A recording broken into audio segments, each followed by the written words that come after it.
వార్తాపత్రికలు మరియు ఎలక్ట్రానిక్ మాధ్యమం అంటే న్యూస్ ఛానల్స్, కొన్ని ప్రైవేట్ సోషల్ మాధ్యమాలు, ఇంకా జర్నలిస్టులు ప్రత్యక్షంగానో పరోక్షంగానో కొన్ని రాజకీయ పార్టీలతో సన్నిహిత స్నేహ సంబంధాలు కలిగి ఉన్నారనేది నమ్మదగిన నిజం.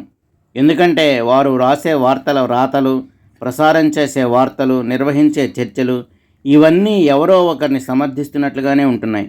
మనం కాదన్నా ప్రజలకు బాగానే అర్థమవుతాయి.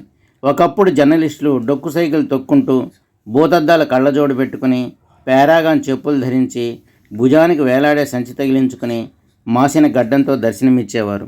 ఇప్పుడు జర్నలిస్టులు ఎర్నలిస్టులుగా మారిపోయారు. అంటే సంపాదనా పరులయ్యారు. వారి స్థాయి, హోదా చాలా బాగా మెరుగుపడింది. ఆర్థిక స్థితిగతులు కూడా బాగానే ఉన్నాయి. అందరి అవినీతిని, అక్రమాలను వేలెత్తి చూపే మాధ్యమాలు వారి అవినీతిని, జర్నలిస్టుల పక్షపాత ధోరణిని ఎవరు బయట పెట్టగలరు? అందువల్ల సోషల్ మాధ్యమం వచ్చింది.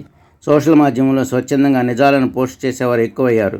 కేరళ, మణిపూర్, బెంగాల్లో హిందువులపై జరుగుతున్న దారుణాలను ఏ మాధ్యమాలు ప్రసారం చేయకపోయినా సోషల్ మాధ్యమం ద్వారా ప్రజలకు చేరువవుతున్నాయి.